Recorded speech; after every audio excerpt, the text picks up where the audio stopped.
ದಕ್ಷಿಣ ಕನ್ನಡ ಜಿಲ್ಲೆದ ಮಟ್ಟಿಗೆ ದಿನದ ದಿನ ಇತ್ತೆ ಕೊರೋನಾ ಆಘಾತ ಹೆಚ್ಚಾವಂದೇ ಉಂಟು. ಶನಿವಾರ ಒಂದೇ ದಿನ 40 ಜನಕ್ಕೆ ಕೊರೋನಾ ಸೋಂಕು ದೃಢ ಆತದೆ. ಅಂಚನೆ 38 ಜನ ಚಿಕಿತ್ಸೆಯನ್ನು ಪೂರೈಸದೆ ಬಿಡುಗಡೆ ಆತೇರು. ಉಳ್ಳಾಲೋಡು ಶನಿವಾರ ಸ್ಯಾನಿಟೈಸಿಂಗ್ ನಡಪಾಯಿರು. ದಕ್ಷಿಣ ಕನ್ನಡ ಜಿಲ್ಲೆಗೆ ಇತ್ತೆ ಕರಿ 4 ದಿನದ ದಿನ ಹೆಚ್ಚ ಆಪಿನ ಕೊರೋನಾಘಾತದ ಸುದ್ದಿಲು. ಶನಿವಾರ ಒಂದೇ ದಿನ 40 ಜನಕ್ಕೆ ಕೊರೋನಾ ಸೋಂಕು ದೃಢ ಆತಂಡು. ಈ ಪೈಕಿ 14 ಜನ Saudi Arabia, Dammam, Dubai, Sharjah ಬೊಕ್ಕ ಕತಾರ್ ದುಬೈ ದಿನಕ್ಕಲು. 22 ಜನಕ್ಕೆ ಪ್ರಾಥಮಿಕ ಸಂಪರ್ಕಡು ಸೋಂಕು ದೃಢ ಆತಂಡು. 7 ಜನಕ್ಕೆ ತೀವ್ರ ಜ್ವರ, ಉಸಿರಾಟದ ತೊಂದರೆ ಇತ್ತಿನಕ್ಲಿಗೆ ಸೋಂಕು ಪತ್ತೆ ಆತಂಡು. ನನ್ನ 5 ಜನಕ್ಕೆ ಸೋಂಕುದ ಮೂಲ ನನಾತೆ ಪತ್ತೆ ಆವಡಾತಂಡು. ಉಳ್ಳಾಲದ ಮಟ್ಟಿಗೆ ಶನಿವಾರಲ ಮಲ್ಲ ಆತಂಕದ ದಿನ.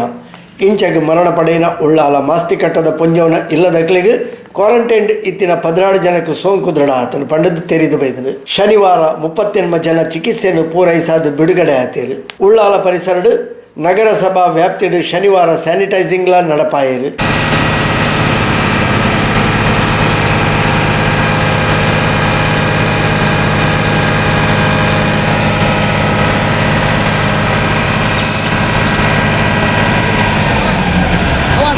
SSLCದ 2ನೇ ಪರೀಕ್ಷೆ ಲೆಕ್ಕದ ಪರೀಕ್ಷೆಲ ಕೊರೋನಾ ಆತಂಕದ ನಡುಟು ಮುಗಿದಳು. ಇಂದೆಟ್ಟು ಜಿಲ್ಲೆಡು 419 ಜನ ಗೈರು ಹಾಜರಾತೇರು. 27,858 ಜನ ಪರೀಕ್ಷೆ ಬರೆತೇರು.